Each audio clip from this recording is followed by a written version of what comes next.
जय माता दी। अब हम शुरू करेंगे आज कि हम गार्डनिंग की शुरुआत कैसे करें। समझ लीजिए आपके पास कुछ भी नहीं है, बस आपको गार्डनिंग करनी है। आपके पास पॉट भी नहीं है, मिट्टी भी नहीं है, आपके पास ज़्यादा जगह भी नहीं है, कम जगह है, कंपोस्ट भी नहीं है। अगर आप बड़ी जगह में रहते हैं तो आपके पास कंपोस्ट कहाँ से आएगी, सब बड़ी सवाल होता है। तो आजकल हम आपको बता दें कि अगर आप उसको ख़रीद सकते हैं। जैसे कि अगर हम कोई भी वेजिटेबल ख़रीदते हैं तो वो भी सस्ती तो आती नहीं है, वो भी काफ़ी महंगी आती है। लेकिन जो हम बाज़ार से हम कुछ कंपोस्ट ख़रीद भी सकते हैं, जो कि हम आगे वीडियो में आपको भी बताएंगे।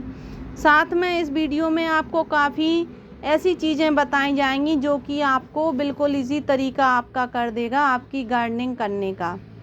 साथ में क्या करेंगे कि आपको बिना पैसे के, बिना मेहनत के, कम मेहनत में आपको ज़्यादा वेजिटेबल कैसे मिलें, वो भी बिना खाद के। तो हम आपको वहीं लेके आए हैं जहाँ से हमें शुरुआत करनी है। आप देख रहे होंगे कि ये हमें कहाँ दिखा रही हैं, ये गत्ते वगैरह, कागज़ के टुकड़े। तो बस हमारी गार्डनिंग इधर ही से शुरू होनी है, इस वजह से हम इधर ही खड़े हैं और आगे आगे आपको बताते जाएंगे कि आपको आगे क्या करेंगे कि आप अपनी गार्डनिंग सरलता से कर पाएँ। तो सबसे पहले जिसने भी अभी तक मेरी वीडियो को लाइक, शेयर एंड सब्सक्राइब नहीं किया है तो ज़रूर करें। साथ में बेल आइकन भी प्रेस करें, जिससे कि हमारी आने वाली वीडियो की नोटिफिकेशन आपको मिलती रहे। तो सबसे पहला हमारा काम क्या है कि हमारे पास तो एक ग्रो बैग है, क्योंकि मैं गार्डनिंग करती हूँ तो मेरे पास एक ग्रो बैग रखे हैं। पहले मेरे पास भी ग्रो बैग नहीं थे जब मैंने गार्डनिंग की शुरुआत की थी। कई लोग कहते थे कि फालतू का काम है, टाइम बर्बाद करना है, कुछ नहीं होता है, छत पे कोई भी वेजिटेबल नहीं हो सकती है, कोई भी फ्रूट नहीं हो सकता है, हाँ शौक़ है तो फ्लावर प्लांट लगा लो। बहुत सारी बातें थी, ठीक है। लेकिन अगर आपके पास जुनून है तो आप कुछ भी कर सकते हैं। तो मैंने क्या किया, मैंने ठीक है इग्नोर करती रही कुछ बातों को। शुरुआत की अपनी इस तरीके की बोरियों से। आप देखिए ये बोरियां हैं, इस तरीके से की हमारे पास बोरियां थी और इस तरीके से हमारे पास पैकेट थे। जैसे कि पोहा के पैकेट आ जाते हैं, सर्फ के पैकेट आ जाते हैं, इस तरीके के आप पैकेट इसमें यूज कर सकते हैं। अगर छोटे प्लांट लगाने तो आप इस तरीके के आप प्लांट इनमें लगा दीजिए। 5-5 किलो के रहते हैं और इनमें आराम से बैगन, टमाटर अच्छे से और गोभी की फसल आराम से चल जाती है। तो आपको अगर बैगन, टमाटर, गोभी के लिए है तो आप मिर्ची के लिए भी है 5 किलो वाला, 5 किलो में आप इतनी सारी चीज़ें लगा सकते हैं। अब आपने कहा कि ठीक है हमारे पास पैकेट हैं पर हमारे पास तो मिट्टी ही नहीं है, कोई कंपोस्ट ही नहीं है, तो हम क्या करें। तो आप इस तरीके से, अगर आपके पास ग्रो बैग है तब तो बहुत ही अच्छा है, और नहीं है तो आप इस तरीके की, अगर आपके पास बोरी निकलती हैं, और सबके घर में ही लगभग निकलती होंगी, आटे की बोरी, चावल के कट्टे और भी कुछ चीज़ें मार्केट से जो आती होंगी इस तरीके से आती हैं। तो आप इसकी जगह, इस बैग की जगह आप इनको रख लीजिए और इसमें आप इस तरीके से अपने घर में, आपके घर में जो भी वेस्ट निकलता है, आजकल सबके घर में कोई ऐसा घर नहीं है जिसके घर में कागज़ के टुकड़े, गत्ते के टुकड़े, पत्ते, पेड़ों के पत्ते, किचन कंपोस्ट, सब्जियों के छिलके, इस तरीके से आपको भगवान के फूल काफ़ी निकलते होंगे। तो आप इस तरीके से एक बोरी बना लीजिए और बोरी में आप इसको भरते रहिए। साथ में आपको हमेशा ध्यान रखना है, वरना आप कहेंगे कि फिर आपने जो बताया था तरीका वो हमने किया पर उसमें कीड़े हो गए। तो उस पर आपको विशेष ध्यान रखना है और प्लीज़ आप ध्यान से पूरी वीडियो देखिए, जिससे कि आपको नुकसान ना हो, केवल फ़ायदा ही फ़ायदा हो। तो आप क्या करेंगे, जब भी आप कंपोस्ट इस तरीके से बोरी में बनाएंगे तो सबसे पहले नीचे आप कुछ कागज़ के टुकड़े, गत्ते के टुकड़े डाल देंगे। फिर इस तरीके से आप बीच बीच में भी इनको ऐड करते रहिए। कुछ 1-2 दिन के आप इसमें कचड़े के टुकड़े डालते रहिए, जैसे कि आपके यहाँ जो किचन वेस्ट है वो डालते रहिए। उसके बाद आपके पास जो भी ऐसा मटेरियल निकलता है आपके घर में जो रिसाइकलिंग हो सकता है, गल सकता है, कंपोस्ट बन सकता है, वो सब आप इसमें डाल सकते हैं।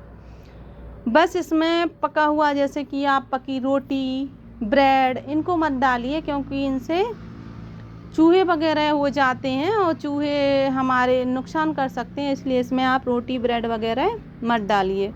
बाकी की आप इसमें जैसे चाय पत्ती, आप चाय पीते हैं तो चाय की पत्ती निकलती है तो उसे आप छान लेते हैं जब, तो उसे अच्छे से धुल के, पानी से धुल के आप उसको भी इसमें डाल सकते हैं। कुछ आपके पास जो सब्जी ख़राब हो गई हैं वो डाल सकते हैं। इस तरीके से आप इसको डालते रहिए। साथ में आप इसमें बीच बीच में एक दिन आप कंपोस्ट डाल दीजिए, कंपोस्ट का मतलब छिलके वगैरह, और एक दिन आप इसमें कागज़ के टुकड़े वगैरह डाल दीजिए। जब ये आपका पूरा पैकेट अच्छे से पूरा फिल हो जाएगा ऊपर तक, तो आप फिर इसको इस तरीके से, जैसे कि हम ढक कर रखते हैं, आप देखिए, तो इस तरीके से आपको ढक कर रखना है। और ये देखिए इस तरीके से बिल्कुल सॉफ्ट रहेगी ये। और जब ये गल के बिल्कुल कंप्लीट आधी हो जाएगी गलते हुए, तो आप समझ जाइए कि हमारा इसका जो कंपोस्टिंग का प्रोसेस है वो बहुत स्पीड से बढ़ गया है। बस आपको उसको कुछ नहीं करना है, बस आप जब आपकी एक बोरी भर जाए तो आप दूसरी बोरी स्टार्ट कर दीजिए भरना, फिर तीसरी बोरी कर दीजिए, फिर चौथी बोरी कर दीजिए। 4 बोरी आप लगातार भरिए। जब आप 5वीं बोरी का नंबर आएगा तो आपकी जो पहली वाली बोरी है वो अच्छे से पूरी कंपोस्ट में बदल चुकी होगी। जब आपकी कंपोस्ट अच्छे से कंप्लीट हो जाए तो आप देखेंगे कि वह इस तरीके से हो गई है। कुछ के पार्ट्स तो आपको थोड़ी बहुत दिखेंगे और कुछ के आपको बिल्कुल भी नहीं दिखेंगे। शायद उसमें 1-2 आपको कीड़े दिखें, पर डरने की कोई बात नहीं है, क्योंकि अगर आपकी कंपोस्टिंग में 1-2 कीड़े नहीं होंगे तो आपकी कंपोस्ट बिना कीड़ों के तैयार नहीं हो सकती है।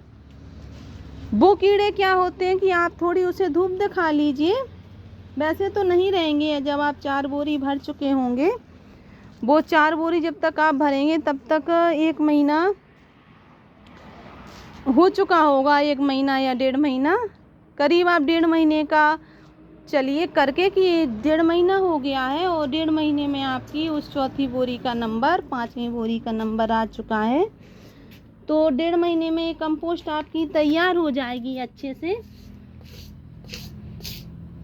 तो जब आपकी कंपोस्ट अच्छे से तैयार हो जाए तो आप उसे धूप दिखा लीजिए। धूप दिखाने के बाद आप उसे अपनी कोई भी पॉट में भर लीजिए, और आप उसमें जो भी प्लांट लगाएंगे वो इतना अमेजिंग रिज़ल्ट देगा आपको कि आपने कभी सोचा भी नहीं होगा कि आपके प्लांट भी इतने हेल्दी हो सकते हैं, या फिर उसमें इतनी ज़्यादा फ्रूटिंग भी हो सकती है, या फिर उसकी मिट्टी इतनी ज़्यादा सॉफ्ट कैसे हो सकती है। उसकी मिट्टी इतनी ज़्यादा सॉफ्ट हो जाएगी कि आप उसकी हाथ से ही गुड़ाई कर सकते हैं। जैसे कि आप देखिए कि हमारी ये मिट्टी है, वो आप देखिए कि हम इसे कितनी भी गहराई तक अपनी उंगली से ही हटा सकते हैं।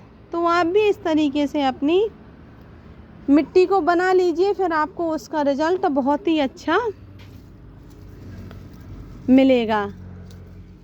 फिर अगर आपके पास पहले से ही प्लांट नहीं, आपके पास कोई प्लांट नहीं है, केवल आपके पास केवल वो कंपोस्ट ही आपने बना के रखी है, तो आप क्या करेंगे, उसके ऊपर आप टमाटर के सीड डाल दीजिए, बैगन के सीड डाल दीजिए, मिर्ची जो आपके घर में रहती है उनके सीड डाल दीजिए, या कोई भी आप इस तरीके से फ्लावर सीड भी डाल सकते हैं।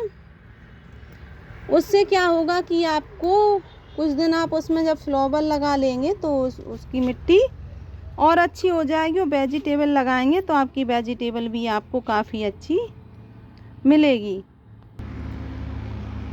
कुछ जगह ऐसा है कि कुछ जगह कुछ लोगों को वो मिलती ही नहीं है, जैसे कि कंपोस्टिंग नहीं मिल रही है, तो आप इसी कंपोस्टिंग का यूज़ करते रहिए। सुखा लीजिए और अपने प्लांट में हर 1 महीने बाद उसकी मिट्टी चेंज करके ये नई वाली कंपोस्टिंग आप अपने प्लांट में दे सकते हैं। ये भी आपकी बहुत ही अच्छी ऑर्गेनिक कंपोस्टिंग हो चुकी है। अगर आपको गोबर की खाद भी डालनी है कि आप चाह रहे हैं कि आपके प्लांट की स्पीड और अच्छी हो जाए, तो आप मार्केट से ऑनलाइन आजकल सभी अवेलेबल हैं, तो आप ऑनलाइन आप मंगा लीजिए। एक बैग आप 5 किलो का गोबर की खाद का लिक्विड, और गोबर की खाद ही मंगाइए, सॉरी लिक्विड नहीं मंगाइए। लिक्विड तो आप घर पे अपने बना सकते हैं उसका। जब आप खाद मंगा लेंगे तो बस उसको गलने के लिए रख दीजिए 2-4 दिन के लिए। फिर उसकी आप बिल्कुल पतला करके लिक्विड आप अपने प्लांट में देंगे तो उसकी प्लांट की ग्रोथ बहुत अच्छी हो जाएगी। और फिर आपको ज़्यादा मेहनत नहीं करनी पड़ेगी, और फ्री की इस तरीके से आपको कंपोस्टिंग भी मिलती रहेगी, और साथ में आपके प्लांट भी बहुत ही ज़्यादा हेल्दी होंगे। अगर आपको वीडियो अच्छी लगी हो तो प्लीज़ इसे लाइक शेयर एंड सब्सक्राइब ज़रूर करें। Thank you.